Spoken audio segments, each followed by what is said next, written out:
Hi అండి. Welcome to Maina's recipes. Meera's kitchen Telugu వంటల్లో channel నేమ్‌ని మైనాస్ recipe కింద మార్చడం జరిగిందండి. ఈరోజు మన ఛానల్‌లో రవ్వతో మసాలా దోస ఎలా చేయాలో చూద్దామండి.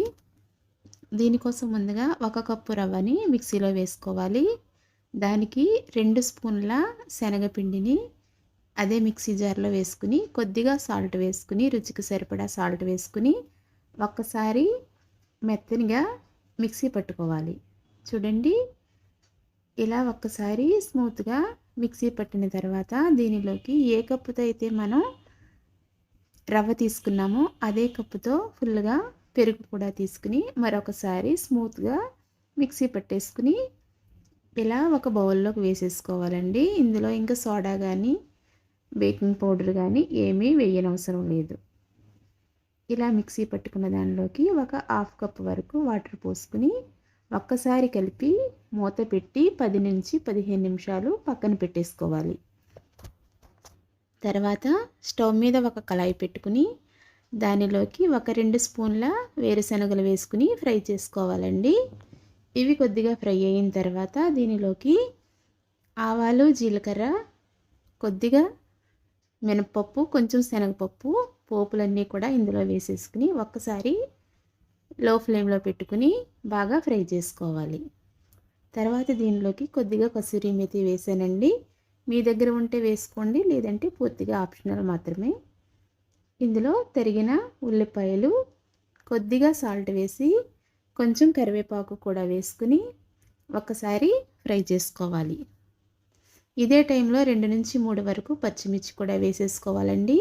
ఇవన్నీ కూడా ఒక్కసారి బాగా ఫ్రై అయిన తర్వాత ఇందులో పావు టీ స్పూన్ పసుపు వేసుకోవాలి.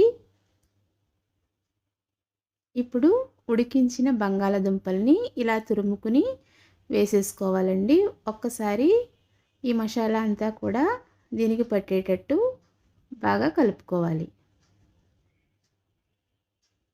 మనకి రవ్వ దోశలోకి ఆలు మసాలా అనేది రెడీ అయిపోయిందండి. ఇప్పుడు దీన్ని పక్కన పెట్టేసుకుని స్టవ్ మీద దోశ పెనాన్ని పెట్టి కొంచెం హీట్ అవ్వనివ్వాలండి. ఇలా హీట్ అయిన పెనం మీద మనం ఇంతకుముందు కలిపి పెట్టుకున్న ఈ రవ్వ మిశ్రమాన్ని ఇలా దోశలాగా స్ప్రెడ్ చేసుకోవాలి. రెసిపీ చాలా బాగుందండి. చాలా క్రిస్పీగా కూడా ఉన్నది. ఏమీ డౌట్ లేకుండా అప్పటికప్పుడు మనం ఇలా రవ్వతో మసాలా దోశ అనేది ఇన్స్టెంట్గా మనం తయారు చేసేసుకోవచ్చండి. చాలా సింపుల్ రెసిపీ, టేస్టీ రెసిపీ. ఈ రెసిపీ కనుక మీకు నచ్చినట్లయితే ప్లీజ్ తప్పకుండా లైక్ చేయండి, షేర్ చేయండి. కొత్తగా మన ఛానల్ని చూసేవారు please subscribe my channel and support మీ.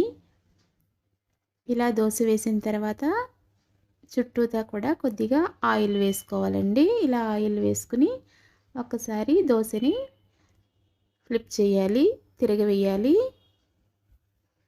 చూడండి, చాలా నీట్గా వచ్చింది, క్రిస్పీగా కూడా ఉంటుంది. దోశ అయితే చాలా టేస్టీ రెసిపీ అండి. అప్పటికప్పుడు మీరు రెడీ చేసేసుకోవచ్చు ఇన్స్టెంట్. ఇలా ఒకవైపు కాలిన తర్వాత మరొకసారి దోశని తిరగవేసి మనం ఇంతకు ముందు చేసి పెట్టుకున్న ఆలు మసాలాని ఈ దోశ మీద వేసుకుంటే మనకి ఆలు మసాలా దోశ అనేది రెడీ అయిపోతుందండి. చాలా మంచి రెసిపీ, టేస్టీ రెసిపీ. మీకు తప్పకుండా నచ్చుతుందని అనుకుంటున్నాను. నచ్చితే కనుక తప్పకుండా లైక్ చేయండి, కామెంట్ చేయండి. మీరు లైక్ చేయడం వల్ల మరికొంతమందికి మన ఛానల్ అనేది ఫార్వర్డ్ అవుతుందండి.